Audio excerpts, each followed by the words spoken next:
let's go over to New Zealand and speak to talkSPORT's cricket correspondent Jon Norman. Morning, John. Morning, John.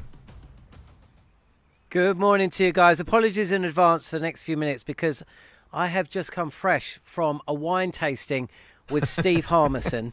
And while it's morning over there, we have been tucking in over here. And well, I'm not sure what's going to occur over the next 3 or 4 minutes. But let's just say I've been schooled. I'd like to congratulate you. By Harmy.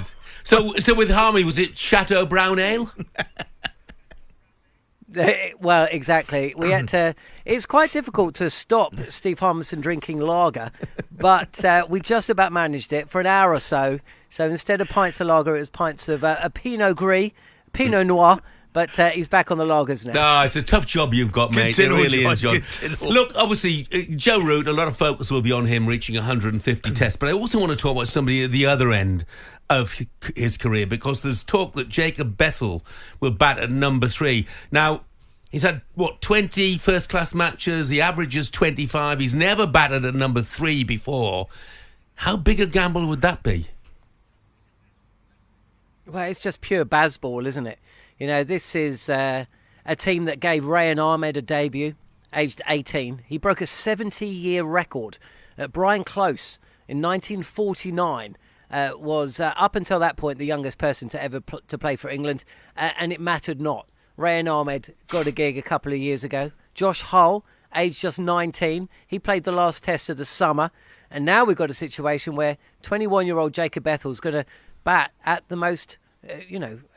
essentially the most difficult place in the top 6. Coming in at number 3, a position he's never really batted in before. He's only, as you say, got 20 first-class games, never scored a century, and he's entrusted with picking up where even Ollie Pope has struggled. So this is the baseball way.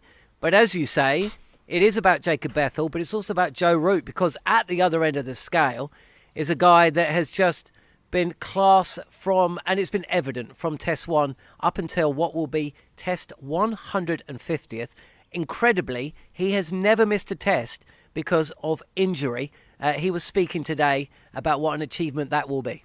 I think the proudest moments are the ones where you sat after a game having won, you put everything into it for 5 days with the team, and then you can sit and enjoy it together. Or a hard long series when you sat and enjoying each other's success. Is always that's the special things. That's what you play for, really. That's what keeps you going and keeps you wanting to get better every day in training and not stand still and be happy with what you've done. So yeah, they're the things that when I sit back and look at things are great drivers to keep going, and the things that you really cherish the most. Yeah, what a class act. Joe Root, he will be playing his 150th test match. He's missed 2 test matches since making his debut back in 2012. One because of the birth of a child, and he was dropped, but we don't talk about that. He was dropped once. But England lost both games that he didn't play, and for all the talk of the baseball way of going about things, when you've got someone of the quality of Joe Root in your side, even if you are going to be picking a 19, 20 or 21-year-old at number 3, you've got the solidity and the quality at 4 coming in, and what a wonderful achievement from Joe Root. And of course, he's still got years to come. John, I want to ask you, mate, are those Aussies at the wind-up already this early before the Ashes series? Because I was reading yesterday, I had a smile on my face. We all know that Joe overtook Alistair Cooks to become England's leading test run scorer against Pakistan. I think it was in October.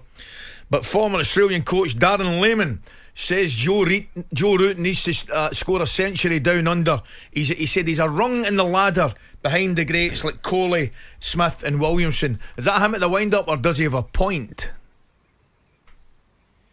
Well, I would suggest, respectfully, that the former coach of Australia should probably be concerned more with his team, Australia, who have just been absolutely pulverised by India. And I tell you what, there is nothing that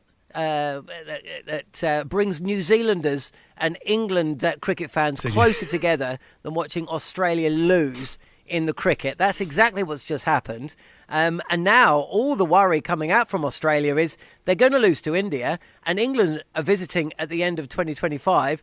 could they possibly lose the Ashes in Australia for the first time in what would be 15 years? Look, Darren Lehmann has a point, of course. There is a point in there. Joe Root, nobody would be more aware of the fact he's never scored an Ashes century in Australia. But guess what? He's going to have another chance to do that. He will be back within this England side at the end of next year. And few, including Darren Lehmann, would actually bet against Joe Root from scoring that first Test ton in Australia next year. John, looking forward to this series. Of course, New Zealand coming off the back of that whitewashing of India. Kane Williamson's back for them. This is no walk in the park. Yeah, John, thanks for joining us. Thanks, John. Enjoy, should I mate. say bottoms up? Yeah, thanks a lot, guys. And I got through the last 5 minutes. Well done, mate. Brilliant stuff. Oh, what a nightmare job that is. That's a tough job. That's a tough gig, in isn't New it? Zealand, drinking the local wine. I think Harmy, to be fair, would have adapted by keeping his lager within sight while drinking his red wine. I've got every faith. I don't think he'd have let himself down there. Imagine. I do, crazy as it sounds, I do have a certain degree of sympathy for Jon Norman. Why am I not surprised by that? No, it's just a good job seen you're not Harmy in there as action. well. I've seen Harmy in action, Jeff. Look, the boys will be sober and sharp for live exclusive ball-by-ball commentary of England's Test series in New Zealand. It will be a cracking series, I think. It's on talkSPORT 2. Our coverage gets underway with the first test in Christchurch tomorrow night from 10 p.m. The easiest way to listen to talkSPORT 2 is by downloading the free talkSPORT app and swiping left for talkSPORT 2. On AM, on DAB, via the talkSPORT app and on your smart speaker. talkSPORT.